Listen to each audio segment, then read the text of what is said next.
Hello Libra, Sun, Moon, Rising, and Venus signs. Kamusta kayo? Sana po yung nasa mabuti kayong kalagayan. Welcome back po sa Star Tarot. At kung bago kayo rito, welcome din po kayo. Please subscribe, like, share my videos, and leave me a comment po kung nakaresonate kayo. Thank you. So, yung first message po ninyo ay, but, take care, enemies are working against you. Kaya mag-iingat po kayo. Okay? Kasi siguro maraming naiinggit sa inyo sa ngayon. No? Siguro napakaayos ng kalagayan ninyo sa buhay, masayang pamilya, masaya kayo sa mga kaibigan, maswerte kayo sa trabaho, sa negosyo. Kaya maaaring meron mga umaaway sa iyo or meron kayong mga nakaaway na din in the past, baka ka-rival ninyo sa trabaho or sa negosyo, yung mga ganon. So, these people could be, working against you. Baka merong binabalak hindi maganda sa inyo. 'Di ba? And normally, or usually, no, baka mga inggit ito sa inyo. Baka mayroong mga naiinggit sa iyo. Kaya, pero huwag kayong mag-alala. Kasi, alam mo, 'di ba, hindi naman natutulog ang Diyos. 'Di ba? And karma is always at play as well. You know? Kaya kung mayroong mga nag-iisip ng hindi maganda towards you, 'di ba? Ipagdasal mo na lang sila. Kasi, karma is always at play, as I said earlier, no? Minsan, 'di ba? Iniisip pa lang nila na kung ano man ang masama iniisip nila towards other people. Hindi pa nga nila nagagawa 'yon, nangyayari na sa kanila. 'Di ba? May mga ganun eh. Siguro naman meron din kayong mga nababalitaan na ganyan. Hindi pa nga nila nagagawa, no? Ang masama nilang balak sa ibang tao nangyayari na sa kanila. 'Di ba? May ganun eh. Kaya wag kayong mag-alala. If there are people na pwedeng merong iniisip na hindi maganda sa inyo, it will bounce back. No, it will bounce back sa kanila. Life is an echo, 'di ba? Kung ano yung ginagawa ng kunyari ikaw, 'di ba? Kunyari ikaw, merong kang pinag-iisipang hindi maganda, 'di ba? Um, pwedeng nangyari, nagawa niya, or nagawa mo sa kanya, or kung kanino man, 'di ba? Yung masamang ganap na yon, babalik at babalik yun sa iyo. Yung ganun lang yon, no? Ganun lang yon. Kaya, wag ka mag-alala. If kung may mga taong nag-iisip ng hindi maganda towards you, you never know. Baka hindi na yan talaga mangyari sa iyo kasi babalik na sa kanila and they won't be able to do it sa iyo. At saka, hindi nagpo-prosper. No? God will not allow that to happen, 'di ba? Walang masamang balak na nagpo-prosper. Walang masamang gawain ang nagtatagumpay, 'di ba? Kaya lagi lang din kayong magdadasal, no? Pray for your safety and protection. Call on Archangel Michael to protect you. At saka ipagdasal mo na din yung mga taong ito kasi hindi sila natatakot. Hindi nila alam kung ano ang ginagawa nila. Hindi nila alam kung ano yung epekto ng ginagawa nila, 'di ba? Or iniisip nila. So, what else? We have 10 temporary situation. Ayan. So, lahat naman ng sitwasyon, temporary lang. Wala namang permanente sa mundo, hindi ba?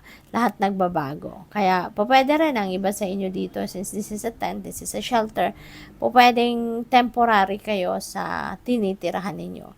Baka ito lang ay pansamantalang nakikitira, or baka umuupa lang kayo sa ngayon, kasi baka kung ano man yung permanent ninyong titirahan, baka inaayos nyo pa, baka it's still ongoing ang construction, or mga ganon, or baka nasa ibang lugar kayo ngayon, kaya nagre-rent kayo. So, pwedeng ganon. At hindi pa kayo nakakauwi sa bahay ninyo, no? So, pwedeng ganon. Wow, period of prosperity and abundance. Kaya maraming maiinggit or naiinggit siguro sa inyo kasi, ayan, masaganang buhay ang meron kayo, or pwedeng mas marami pang paparating, no, nakasaganaan, no, sa inyo pagdating sa pera. Kaya hindi malayong maraming mainggit kasi hindi ko alam kung bakit may mga taong ganon, hindi na lang maging masaya, 'di ba? Sa tagumpay ng iba, hindi na lang maging masaya sa nakikita, no, na magandang pangyayaring nangyayari sa ibang tao. No, sana ganun na lang para peaceful ang mundo, para alam mo yun, masaya ang lahat, 'di ba?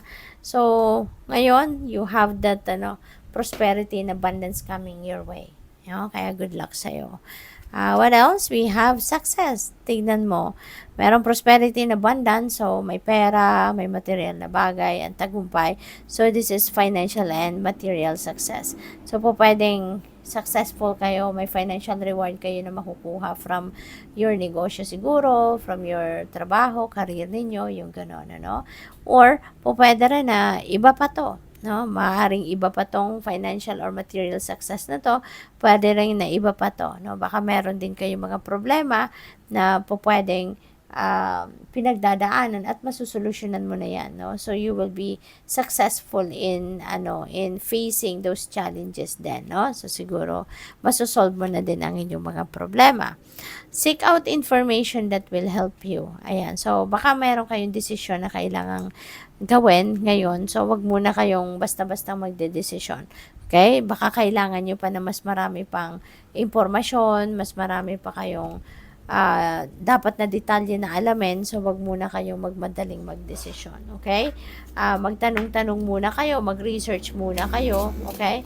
Para mas makatulong ito sa inyo na mas maging maganda, mabuti ang inyong magiging desisyon. Okay? So, by the way, Libra, before I go on, before I forget, oh my God, I would like to say hi muna and shout out po sa ating beloved member na si At Maria Yui 3981. Hello po sa inyo and take care and God bless you.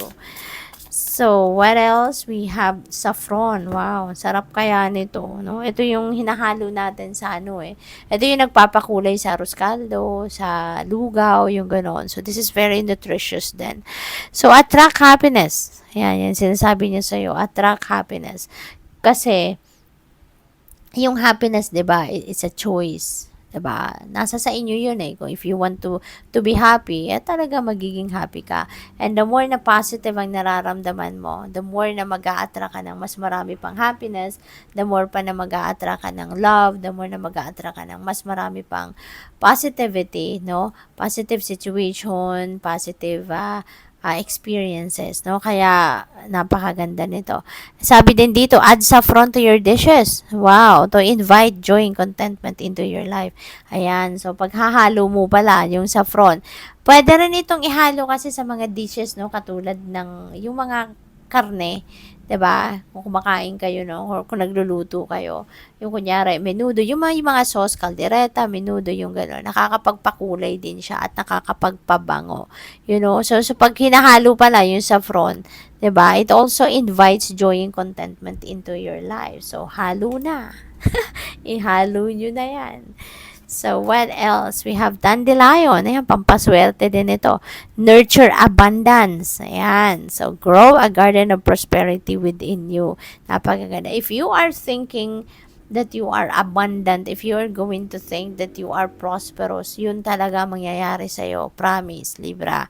Kung iisipin mo, kung ini-instill mo sa isip mo at sa puso mo na you're abundant, you are lucky, you are blessed, you are prosperous, eventually, unti-unti, no, yung subconscious mo, ganun ang masisemento din sa inyong subconscious, and before you know it, no, one day, yun na ang may experience mo, no, na talagang you will be prosperous and abundant na talaga. Kaya, it's just a matter of mindset talaga, diba? So, yun, dandelion,